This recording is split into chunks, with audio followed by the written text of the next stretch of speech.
time, like, doesn't even factor in, like, I don't get excitement out of because I remember in 2008 they destroyed a luggage place. Yes. Why? What in your heart decided, hey, we're just going to throw massive bricks at a luggage place? We are elated that our team, whether permanent or temporary. Do you need a Toomey bag like that? Toomey bags are kind of nice. Oh no, but that's the thing. It's like a diehard Phillies fan isn't going to say, yeah, let me just snatch a Toomey bag from Robinson Luggage. Yeah, people just feel the need to do things. Like in Chicago, again, I have a couple more. People started throwing M80s like all over the place. People lit fireworks off at the Shell gas station, and 300 people started throwing bottles at each other just because. Yes, like that's like once like that doesn't require like I don't know like when the Cubs winning doesn't say okay. Let's just throw M80s at each other or whatever. Well, apparently it does, and I assume that this is what would happen if the Eagles won. I don't know if we can top this. This is my as we are the best sports fan. Philadelphia sports fans, everybody listening in their cars, everybody listening to us online right now, is likely a Philadelphia sports fan, and we are the best sports fans in the world. Most emotional, most loyal, most intelligent, most vulgar. We're best in all of these. Like we are truly and I'm not just saying that because we're doing this here. Like I truly believe that sports fans in Philadelphia are the best all around fans. Forget all that nonsense you hear from other people about Philadelphia, not just Philadelphia in general, not like a Sixers fan or an Eagles fan. Right. Philadelphia, and that's what I was going with the non-Cubs things is Chicago has no reason to massively celebrate. No. Because they've been massively celebrating since I've been born. They've won 11 titles since How many have we won? Since you've been born. Since I've been born. That's 1980. Because 1980, for some reason, is the jump-off spot for everything. Yeah. Like, everything in life. Like, I mean, that was because people, like, that was when Reagan was elected president. So people just, anything that happened before 1980 really doesn't exist. It doesn't exist? Nothing happened? Nothing before 80 existed? No, but it's like, I mean, in my lifetime, the Philadelphia sports have won a total of 3 championships. You're counting 3? 80. Oh well, technically you were born after the title. I'm not even giving you that. December 29th, 1980. I'm not even giving you. I'm not giving you the Phillies title. By the way, that's my birthday. If anyone wants to send me stuff, WPPM LP Philadelphia 699 Randstead Street. If you would like to send, and I got a Venmo account. So no, but like after my birthday, there have been 2 championships. Yes, I'm 35 years old. You are. What is that? Like every 17 years? Every 17 and a half years. Meanwhile, Chicago has 11 now. So what is that? Like that's like the span of when a newborn gets to drive. If you were a newborn girl and you were not, you would be past your quinceañera and past your Sweet 16 party before you ever saw your first title. That's a lot. That's a long time. People would have had their bar mitzvahs before a championship. And this is why I thought that we would be the most turned fan base when we won a title, and we're not going to be anymore. There were 5 million people at this thing. I think the other day. You know what? I think the Eagles will top it. Let me tell you something. We got 2 million people roughly 2 million people for the Phillies title. The 5 million people, the gathering of 5 million people at the parade and at the rally for the Cubs the other day, the 7th largest gathering in human history. Human history. No, only 6 times in the history of the world did more people get together in a spot at one time. So we're not beating that. So obviously there aren't any White Sox fans in Chicago. There ain't that many. There's like 30. There's like, I mean, whenever he moves back, like Barack, Frank Thomas, that's it. So it's not even close. That is the most popular sports franchise in Chicago, and I don't even think it's close. Yeah. Because I can't imagine what the Bulls had. They probably had 1 million. Yeah, probably had 1 million, maybe 2. But that's why I'm tired of hearing about tortured Chicago. You are not tortured. You are not tortured. Cubs fans, like if you were only a Cubs fan, sure, you're tortured, but you probably like not. Steve Bartman. Yeah, Steve Bartman had to like leave the country because the Chicago fans tortured him. So I mean, it's a little bit different. But if you're a Cubs fan and you live in Chicago, you're probably a Bears fan. Bears won. You might be a Blackhawks fan. Blackhawks won a few. Like, you have titles. If you're a Bulls fan, the Bulls won 6. Yeah, Chicago is the reason why Philly in general has an inferiority complex because they look at – because people in Philly like to think of Philly as a major metropolitan It city. is. No shade here. Which it is. Okay. Like I Okay. mean, but if you are comparing, if you see that those charts where they have like all the trophies, Yes. Philly has like 2. Not too many. New York has like 20. Yep. Chicago has 15. LA has 10. We are not feeling frisky. You know what? Soon we're going to feel frisky. I think we're going to feel it soon. Soon when? We'll talk about this on a future show, but the way things look in Philadelphia sports. Will the SEPTA strike be over before Philly wins a championship? I'm sure the strike will be over at some point soon. I mean, we're not. When I say soon, I don't mean like this year. And the SEPTA strike will be over. I don't want to promise you. The only promise I can make about a Broad Street line is about this Broad Street line. Yes. On WPPM LP Philadelphia. I do want to say, before we move on, the one thing that's good, that came out good, that the good news about this Cubs thing, I mean, not that it's bad news, I wasn't rooting against them. All these stories about all these old people, like, waiting to see the Cubs win. Yeah. Like, these are all, I mean, I almost, like, it was like I was cutting onions. Oh, no. Anthony Rizzo, who's like one of the best players on the Cubs, got choked up in that, like announcing or like introducing David Ross at the parade. Like that's like he was calling him grandpa. Yeah. Like I mean like it was getting grown men crying. Like and like you would think that this is the whole these guys don't ever have to pay for a meal, buy a drink, wait for an Uber for their life. And the other stories about the people, the 80 or 90-year-old Cubs watching fans, from the grave. Yeah, like watching from the cemetery, and the guy who had the can of beer in the refrigerator for 32 years and wasn't going to open it until the Cubs won.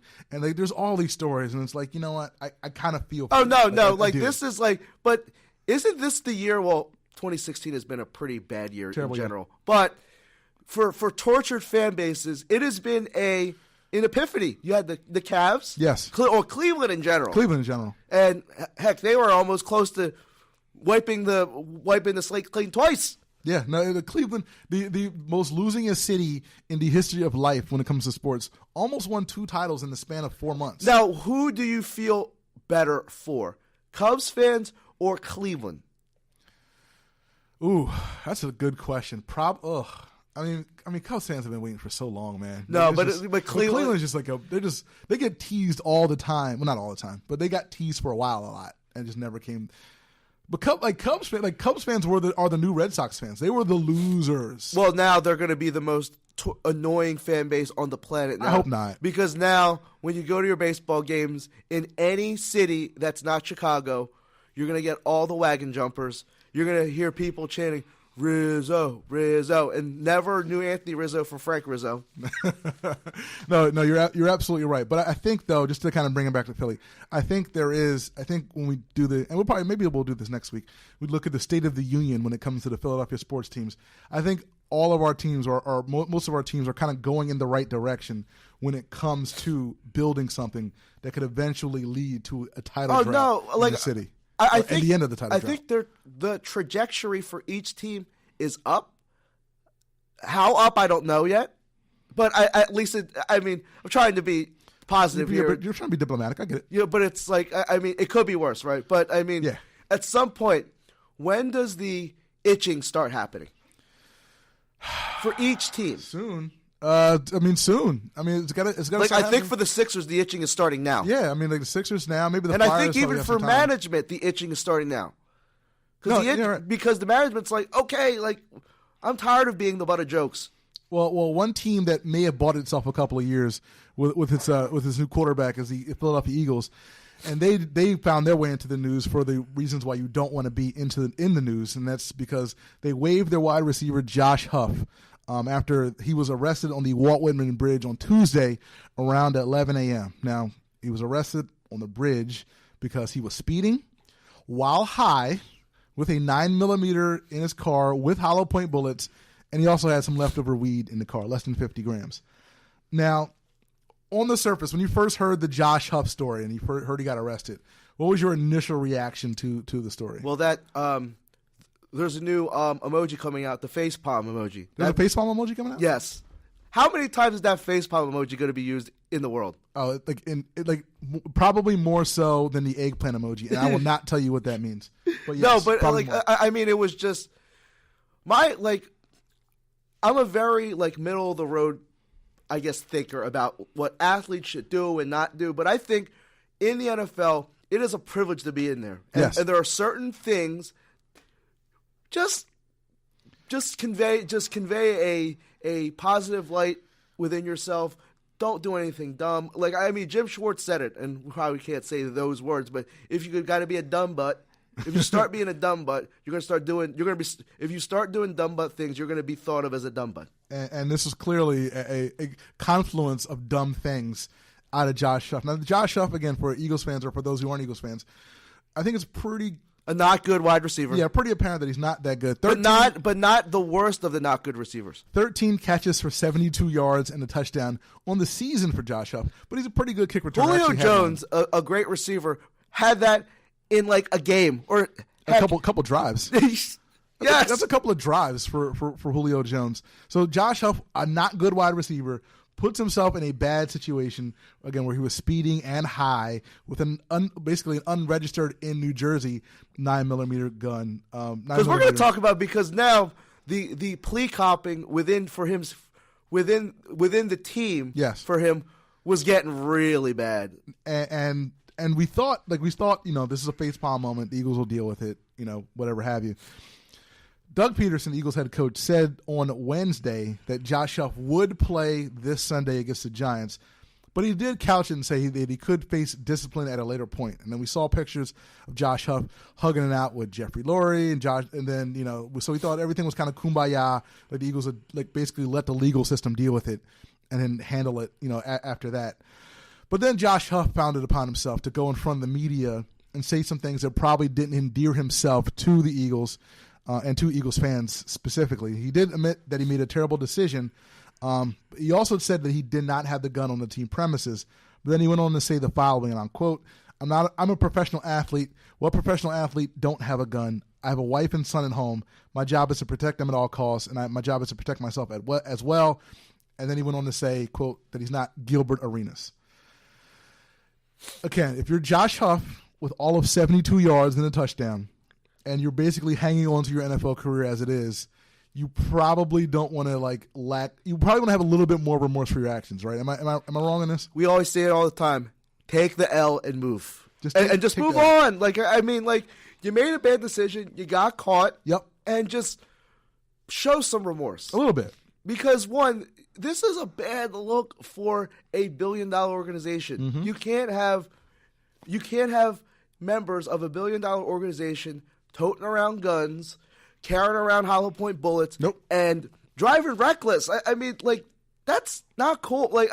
Driving under the influence, he could have killed somebody. Yeah, and speeding. Yeah, he had a DUI. If you take the let's just say it was just a DUI. Not to make it better, but if it was just a DUI, you can say, all right, he made a stupid decision, and we'll deal with it. And if he was apologetic, right. It's not like he's saying, don't everybody drink and drive. Yeah, don't everybody get high and drive. No, Josh Huff, and again, and we're not. But if you take everything in its totality of it, it's this is a bad situation, and you can't say, well, I'm not Gilbert Arenas. I'm not a terrible guy.